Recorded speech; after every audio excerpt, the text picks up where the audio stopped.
Me da muchísimo gusto estar aquí, estoy muy honrada. Gracias a la institución del Procurador de los Derechos Humanos, a ustedes por su tiempo, a la Embajada Británica. Veo muchas caras conocidas de otros espacios, de otros momentos, así que me siento pues muy bien de volverlos a ver y compartir con ustedes. Advocacy es una organización que se dedica a impulsar los derechos humanos en las empresas y lo hacemos con base en la metodología de los principios rectores sobre empresas y derechos humanos promulgados por la ONU, bueno, por el Comité de Derechos Humanos de la ONU en el año 2011. Estos tres pilares conformados en los principios tienen como primer elemento la protección de los derechos humanos, cuya obligación es del Estado. Pero de eso no vamos a hablar hoy porque ustedes son expertos en eso y deberían ustedes darnos cátedra sobre eso a nosotros. El segundo pilar es sobre el respeto que las empresas deben a derechos humanos. Y eso pasa por todos los ámbitos: educación, salud, discriminación, trabajo digno. Y el tercero es el eje de la remediación o reparación. En este sentido, el avance del tema ha tenido ya únicamente 7 años y sin embargo, en 7 años, la próxima diapositiva. Para hacer un poco de historia, acá ustedes ven un paso del tiempo de 18 años. En realidad, empresas y derechos humanos había estado presente en la agenda política mundial desde el año 1970. Sin embargo, un momento en que se consolida esto es cuando Estados Unidos y Reino Unido firman una iniciativa para trabajar los principios voluntarios sobre seguridad y derechos humanos. Estos están enfocados en 2 áreas principalmente. Uno, la estrecha colaboración que debe haber entre las empresas y las instancias de seguridad del Estado. Y 2, el respeto debido a la integridad física y moral de las personas en momentos de conflicto. Así que ese es un primer momento en donde se trata de involucrar a las empresas de seguridad, privadas y públicas, para el respeto debido de derechos humanos. Sin embargo, el parteaguas es, como les comentaba, los principios rectores sobre empresas y derechos humanos de la ONU. Esta iniciativa, que nace de Naciones Unidas, impulsa al Reino Unido a emitir el primer Plan Nacional de Empresas y Derechos Humanos en el mundo. Está acompañado de una guía de buenas prácticas y de regulación accesoria, como por ejemplo la Ley contra la Trata, la Ley contra la Servidumbre moderna. Así es como también el Reino Unido ha participado de otras iniciativas privadas. Actualmente hay un índice, el Human Rights Benchmark, que mide a las empresas en relación a quién es la mejor en el mundo en respeto a derechos humanos. La nota sacan de 0 a 100 y el promedio de empresas está entre el 29 y 35, es decir, que ninguna pasa los 50 puntos o la mitad más 1, que sería 51 puntos. Pero sin embargo, el avance del tema ha sido tal que en este índice hay bancos, hay financieras, aseguradoras, mineras, industria alimenticia, industria textil, a nivel mundial. La próxima.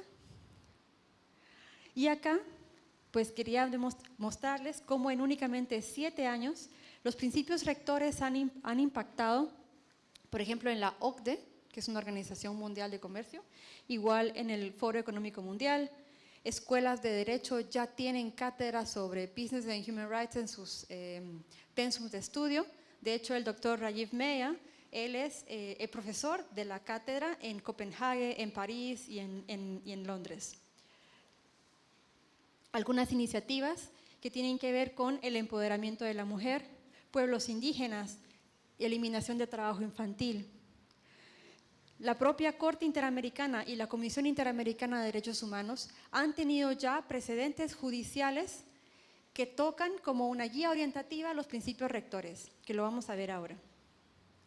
Y por último, los principios de inversión responsable que llaman a la banca y los objetivos de desarrollo del milenio. Son iniciativas que han tratado de entroncar a las empresas con principios rectores. La próxima. Bien, ahora, del lado de las empresas, ¿qué debieran hacer o cómo debieran empezarse ellas a trabajar derechos humanos? Ya que es un área nueva, pero que significa también un reto operativo y financiero para ellos. El primero es que deben medir las empresas su huella en el impacto en derechos humanos.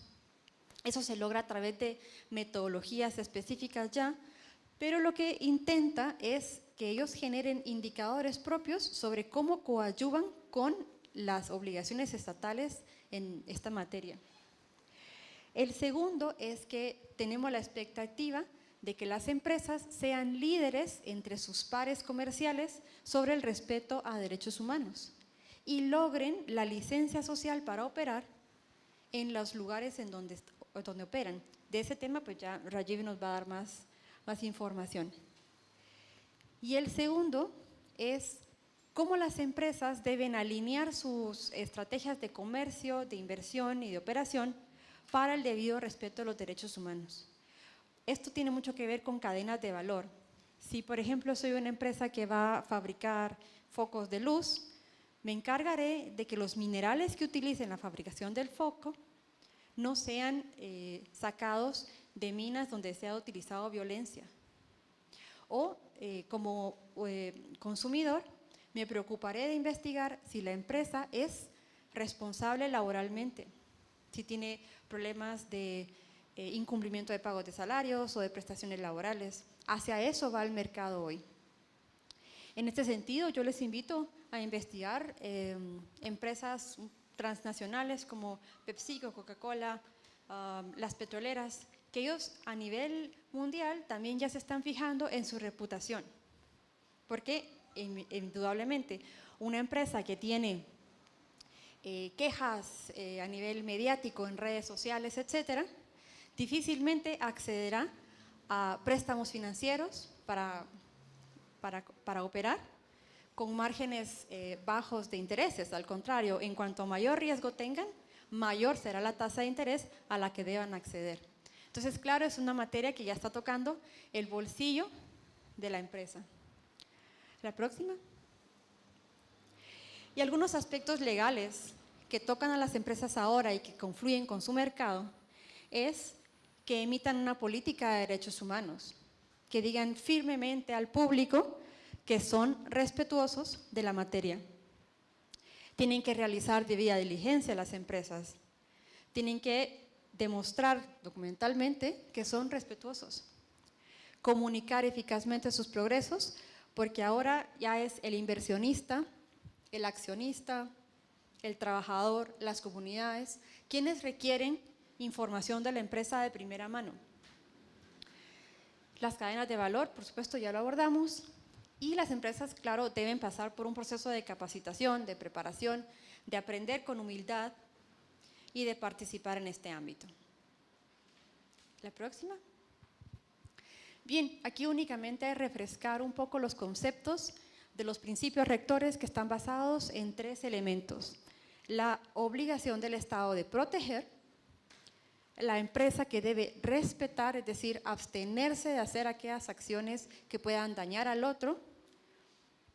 Por ejemplo, pues no es ilegal la construcción de un edificio de 20 pisos, pero sí sería perjudicial que el agua utilizada para ese edificio estuviera contaminada y dañara a los demás vecinos. Eso pues es un abuso en el uso del derecho. Y luego en el tema de remediar. Este último aspecto ha llevado el desarrollo jurisprudencial y teórico sobre el tema a plantear la necesidad de emitir un tratado internacional que vincule a las empresas en su obligación de remediar y hacerse responsable por los daños ocasionados durante sus operaciones en materia de derechos humanos. Ahora quisiera hablarles un poco sobre cómo la Corte Interamericana de Derechos Humanos incluyó en el año 2015 los principios rectores como un criterio orientador para resolver la controversia. En el caso de los pueblos Caliña y Loconu versus Surinam, La controversia se trataba sobre la reclama del pueblo, esta es Surinam. El pueblo estaba ubicado en esta frontera entre, aquí está Guyana, aquí está Brasil, y esta no recuerdo el otro país que es, pero aquí, en esta parte, están ubicados los pueblos Caliña y Locono. Ellos reclamaban la titulación de sus territorios ancestrales, además del daño ambiental que había causado durante el tiempo la instalación de diferentes proyectos de mineros y habitacionales en su territorio. La próxima. Sí, en estos terrenos se había declarado durante los años 50, 60 y 70 diferentes reservas de conservación ambiental, pero que se intersectaban con los territorios ancestrales de los pueblos Caliña y Locono. Durante el tiempo, el Estado otorga en esos territorios de reserva natural una concesión minera a cielo abierto. Según el caso de la Corte, la mina actualmente está cerrada en virtud de las recomendaciones de estudios de impacto ambiental, en donde le decían al Estado que la mina debía cerrarse por el daño ambiental que ya había causado en el territorio y la contaminación en las aguas. Otro de los proyectos que también habían sido instalados en esos territorios eran pues, complejos habitacionales de lujo, porque son playas de selva virgen, en donde pues, las comunidades no indígenas colindaban con los pueblos Caliña y Locono. Así que el pueblo durante estos años había solicitado al Estado por diferentes medios administrativos, judiciales, protestas en las calles, protesta social, por el reconocimiento de su propiedad colectiva de los terrenos, con base en un derecho ancestral. Entonces, esos son los antecedentes del caso. ¿Y la Corte cómo resuelve? La próxima. La Corte, pues sí condena al Estado de Surinam por la violación al derecho de propiedad colectiva de conformidad con el artículo 21, y a partir de ahí hace pues muchas consideraciones de reparación en materia ambiental, de titulación de tierras, etc. Pero una particularidad de esta sentencia es que toma nota, dice el tribunal, de los principios rectores como una guía orientativa y dice, vamos a deslindar un poco los hechos. El Estado sí que hace una concesión minera, pero las actividades mineras se realizaron por un tercero no estatal, un ente privado, que generaron, dice la Corte, afectaciones al medio ambiente y por ende a los derechos de los pueblos indígenas.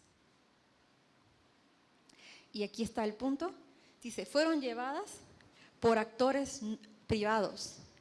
Recordemos que la Corte únicamente tiene jurisdicción para condenar a los estados, que es el ente juzgado en el caso. Pero la Corte hace una salvedad, es un matiz técnico con base en los principios rectores que no es un tratado internacional. Sin embargo, su fuerza vinculante y el desarrollo que ha tenido en el mercado ha sido tal que la Corte se atreve y dice, bueno, está esta herramienta, mencionémosla. Y dice, establecen los principios que las empresas deben actuar de conformidad con el respeto y la protección de los derechos humanos, así como prevenir, mitigar y hacerse responsables por las consecuencias negativas de sus actividades. En lo particular, a mí me parece un parteaguas el hecho que un tribunal en el mundo tome estas guías orientativas para resolver una controversia y mandar un mensaje, tal vez no coercitivo porque la sentencia como tal no afecta a los derechos de la minera, pero sí le dice al Estado cómo podría orientar él el cumplimiento de la sentencia con base en principios rectores. Así que yo con esta reflexión los dejo.